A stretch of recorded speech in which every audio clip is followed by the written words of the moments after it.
Good morning, students. It is revision class 3. Today's lesson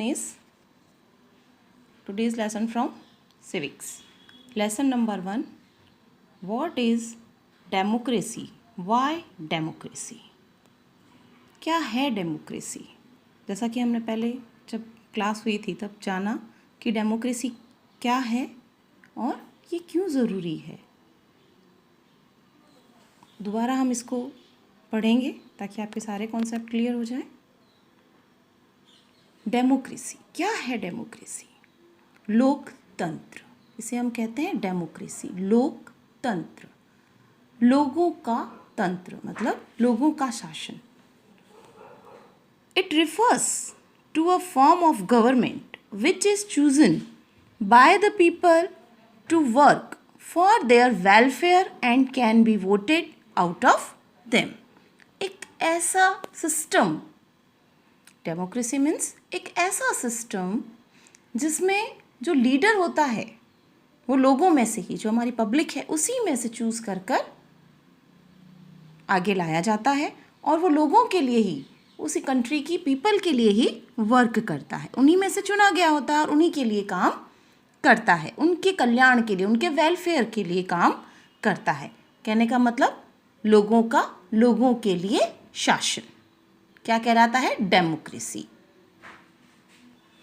अब क्या कारण है, क्या फीचर्स है डेमोक्रेसी के जिसके लिए हमने डेमोक्रेसी को अडॉप्ट किया हुआ है.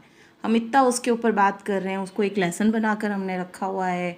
भारत है जो हमारा, जो इंडिया हमारी कंट्री है, वो डेमोक्रेसी को फॉलो कर रही है ना. तो कुछ तो ऐसा होगा जिसके कारण हमने डेमोक्रेसी को अडॉप्ट करा हुआ है. या बहुत सारी कंट्रीज़ हैं जिसने डेमोक्रेसी को अडॉप्ट किया हुआ है.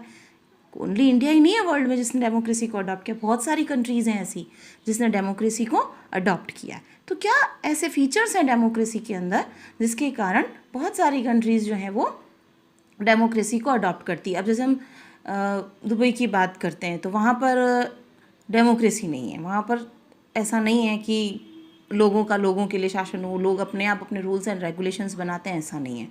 अगर हम उत्तरी कोरिया की बात करें, नॉर्थ कोरिया की बात करें, तो वहाँ पर भी ऐसा नहीं है कि डेमोक्रेसी हो. वहाँ पर भी क्या है, आपके राजा का ही शासन चल रहा है. वो आपके जेनेटिक होता है, मैं राजा हूँ और फिर मेरे उसके बाद मेरा बेटा बनेगा, उसके बाद में उसका बेटा बनेगा, इस तरह से चलता आ रहा है.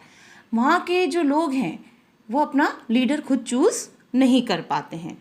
वो जो सिस्टम चला आ रहा है उसी को फॉलो कर रहे हैं. तो उसके कुछ लिमिटेशंस रही हैं, ऐसे कई कारण हैं जिसके कारण हम लोग उसे अच्छा नहीं मानते. तो डेमोक्रेसी में ऐसा क्या है कि लोग डेमोक्रेसी को अडॉप्ट करते हैं. तो सबसे पहला फीचर होता है इसमें decision making powers rest with elected leaders. अब क्या होता है इस डेमोक्रेसी के अंदर, सारी जनता जो होती है, जो उस देश कंट्री के जितने भी लोग होते हैं वो वोट करते हैं और सारे लोगों के वोट की, जैसे आज 1 करोड़ पीपल एक कंट्री में रह रहे हैं, उन 1 करोड़ पीपल के वोट की वैल्यू इक्वल होती है ना. जो भी वोट करेगा उन सब के वोट की वैल्यू जो होती है वो इक्वल होती है. ठीक, तो वो क्या करते हैं, सारे लोग मिलकर अपना लीडर खुद चुनते हैं. अब जो डिसीजन कंट्री के लिए लेना है वो उनके द्वारा इलेक्टेड पर्सन लेगा, है ना. तो यहाँ पर क्या मतलब हुआ, decision making powers rest with elected leaders.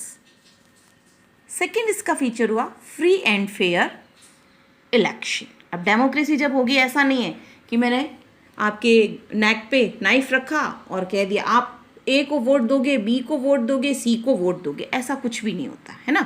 You are free, all the people are free to elected their person. Okay, वो जिसे चाहे, जिसे इलेक्ट करना चाहे उसे वोट दे सकते हैं.